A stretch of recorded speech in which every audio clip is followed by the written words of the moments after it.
Welcome back to Console Crapshoot, where we spin a wheel to play a random video game on original hardware. Carl is ready to spin the wheel. He's feeling pretty good about his choice last time and is eager to redeem himself even further. I'm hoping for something we haven't gotten yet. Oh, PlayStation 2. I'm actually in the process of building up my PlayStation library, so I'm not fully prepared for this system choice, but I'm going to throw together a list.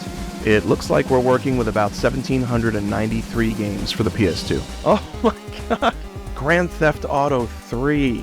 Out of a wheel of 1,793 games, we got maybe one of the three, some people would say the number one defining game for the PS2. Very iconic opening.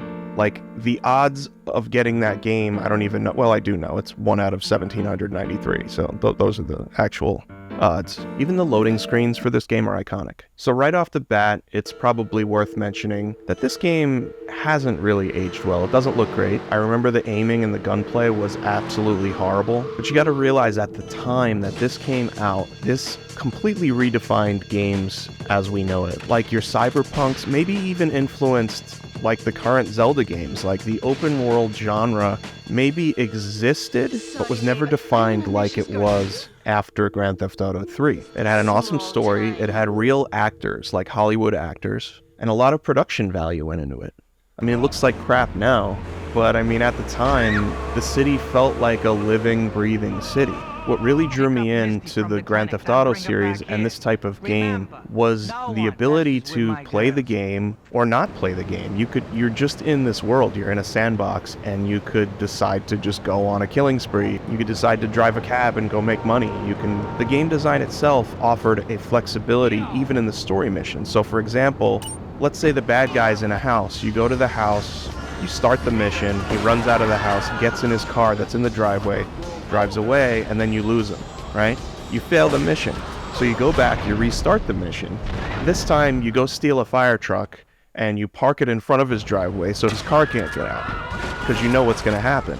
Then you go in, start the mission, and then that fire truck will still be there and he can't get out, and then you go up to his window and you kill him. That kind of thing seems maybe pretty common now, but back then it was such a mind-blowing new thing. It felt like you were using your creativity to break the game. Much like the new Zelda Tears of the Kingdom, feels like you're breaking the game when you're doing things that the game wants you to do. It's designed to make you feel like you're cheating. But you're not. You're playing within the rules of that engine and that world. And that kind of flexibility just did not exist, at least in a major production game. One of my favorite things to do is just get in the car and listen to the talk radio stations or the commercials. The writing is so funny, the voice acting is hilarious, and it just goes and goes in real time. You can change through the channels, and it was just amazing. And it's been copied and definitely improved on since then. I mean, even the next game, Vice City, the aiming wasn't fantastic, but it was worlds better than this game. You couldn't aim in this game. There's no GPS on the map, so you just kind of have to figure out where to go. There's no map. That little mini-map in the corner, sure, but you can't pause the game and look at the map of the city. There's no overworld map. And when you go back and play it, it feels like, oh my god, how did anyone play this game? But back then, everything was so new, it didn't matter. All those things that we consider normal now hadn't really been thought of yet. Just go up to someone, steal their car, don't forget to save your game, or else you will lose your progress. Set a car bomb for this guy. But yeah, I'll say again, the aiming is impossible. I'm right next to people and I can't shoot them. Sniper rifle's okay to aim. The wanted level mechanic is amazing. They start sending tanks and helicopters after you, which you can steal a plane. You could just go to the red light district, pick up a sex worker, I'll say, go find yourself a quiet spot in the park, and you spend some time in the car and your health actually regains. Alright, so Grand Theft Auto 3 for the PS2.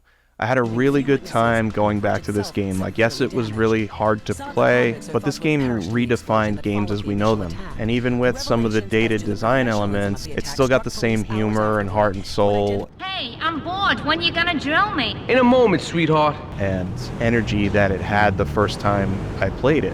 Sure, the later games in the series, Vice City, San Andreas, they were even on the same hardware, but they improved on this gameplay style so much, but they didn't exist yet.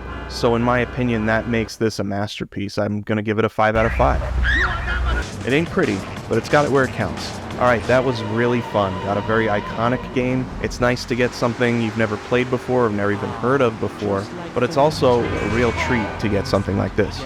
Tons of game systems and games still on the wheel. Anything can happen. Carl's on a roll. See you next time.